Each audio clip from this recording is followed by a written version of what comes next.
Why, if it isn't my underclassman, Cyno. What a pleasant surprise it is to see you in Mondstadt during the Windblume Festival. Greetings, Lisa. Though I'm sure you've been aware of my presence in Mondstadt for some time already. Oh dear, looks like you've seen right through me. But I was in no hurry. I knew we'd see each other sooner or later. Yes, it's just as Professor Cyrus said. Shared aspirations always have a way of bringing people into each other's orbit. He always has such a poetic way of wording things. I suppose that's the one respect in which I've taken after him. While in your case... Yes, it's his wit and eccentricities that have left their mark on you. I'm not sure that describes me very aptly these days, given that I'm now the General Mahamatra. Still, if we're going to talk about ways with words, I think my deadpan humor is far superior than our professor's.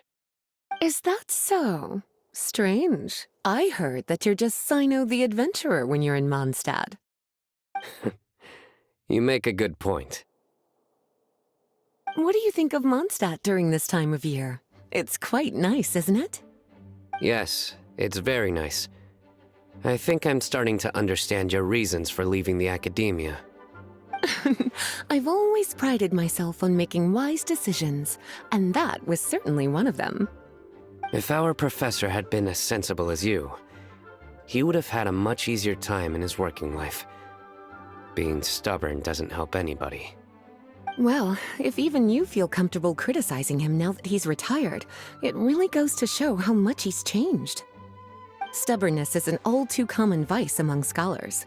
I hope that never rubs off on you. I'm always happy to see you visit Mondstadt and experience the feeling of freedom for yourself. I heard the latest news about Collei, too. No doubt the traumas of her childhood will persist for a while to come. But I have to say, she appears to be doing quite better this time than on previous visits. I suppose you're something of a mentor to her, aren't you? Now that I think about it, the two of you aren't so dissimilar. The power of Hermanubis once brought you great suffering. That's all in the past now. Besides, Professor thankfully didn't treat me like a test subject for the priestess power like the higher-ups had hoped, even though I was a desert dweller. Instead, he gave me the tools I needed to lead the life I have today. He adopted me, educated me, taught me how to fit into society. I am very grateful to him. You are very gifted, and sometimes that can become its own curse. But he has reason to be grateful to you too. Without you as his son/student, he may have never changed his stubborn ways. As a fellow student of his, I couldn't be happier for the two of you. Well, look at how quickly this developed from small talk to a deep and serious conversation. That's one thing I do miss about my academia days. By virtue of being another of his students, you were as much a part of Professor's family as I. It's perfectly natural for a daughter to inherit her father's conversation style. If you say so. I suppose that means I get to call you baby brother from now on. I'd rather you didn't.